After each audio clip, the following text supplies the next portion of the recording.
that color. So what do we do in synagogues? So we do something which you can actually do any way you want, and that is you pray. Now prayer should not be confined to a shul, to a synagogue. Prayer can happen anywhere, at any time, in any way. However, a couple of thousand years ago, the Jewish people were put into exile, and the rabbis at that time were prophets among them, specifically an individual called Ezra. He realized and said, listen, people can pray whenever they want, but most Jews are going to forget Hebrew because we're being exiled out of Israel, which is true. Most Jewish people do not read and speak Hebrew. So he said we're going to make set prayer services. So we have a morning, an afternoon, extra service on the Jewish holidays, and at night time we have a smaller, short service as well. And that was just there to keep the Jewish people involved. But prayer should not be limited to a synagogue. Prayer can happen anywhere, any time. And really prayer is, again, when you learn Torah, that's God speaking to us.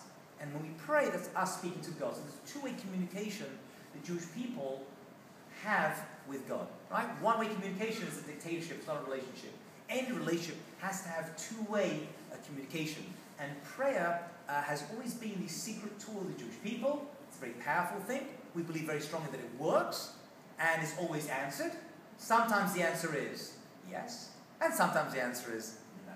That's like a good parent when a child asks him for something. When I was 17, I asked my father for a Ferrari, and my father answered me, and he said no. Okay? And the reason is because 17-year-olds with Ferraris is not a good idea, plus we couldn't afford one. However, the idea that the channels are always open to us is a very, very Jewish idea, and a very powerful one as well. And the word in Hebrew for prayer is tefillah. As we say, lehit palel is expressive. So lehit actually means reflexive, shtei dakot. Lehit is reflexive, it comes back to us, and palel means to judge. So a part of prayer has many, many different nuances to it. One idea is the Santa Claus list. Please God, can I have bum, bum, bum, bum, bum, and you buy for Christmas, all the other stuff. Okay? But another major part of prayer is that it's reflexive. We learn about ourselves by speaking to God. One quick story about prayer, which also encapsulates Kever Rachel. Rachel, Rachel, our mother, had a lot of trouble giving birth, as did all of our foremothers. And eventually, towards the end of her life, she managed to give birth to two children. They were Joseph, from the story, and another son called Benjamin, very good.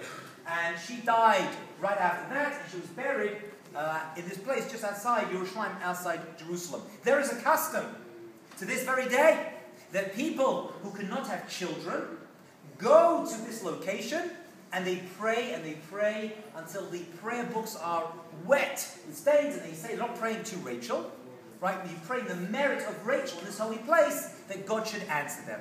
That's the idea, and many places in Jerusalem, around Israel, have similar ways that people are buried inside there. In the merit of the individual here, we pray to God. There is a story that happened 60 years ago of a woman who lived in Jerusalem who could not have children. She was married at the age of 15, which is when people used to get married, and she couldn't have kids. She couldn't have kids for 5 years, for 10 years, 15 years, 20 years, 25 years, 30 years, no children. She's now, 45 years old. So she decides at this point, one last chance, this is before IVF, by the way, she's going to go to Kever Rachel to pray to God in the merit of Rachel, our foremother. And as the story goes, it happened 60 years ago, she was praying and crying, please God, give me a child, please give me a child. And she's a very wealthy woman, because when you don't have kids, you can make a lot of money. Life is cost. And she prayed to God, please God, give me a child. Take everything I have. I don't want any physical comforts anymore. Just give me a child, please Hashem, I'll do anything. Take all my wealth, I don't need any more. And she left, and quite a crowd formed around her, and there were friends and other people who saw this and were very disturbed by the sight, although you see it quite often nowadays. She left. A few weeks later, there was a fire in her house. Everything burnt down. She lost everything. Actually, for the rest of her life, she was actually a very poor woman.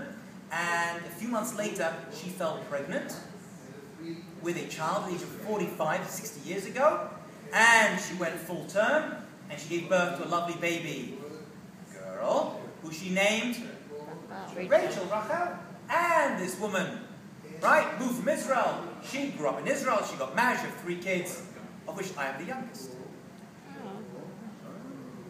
So a small prayer, one time in history, one individual can have, as far as we're concerned, major ramifications for future generations.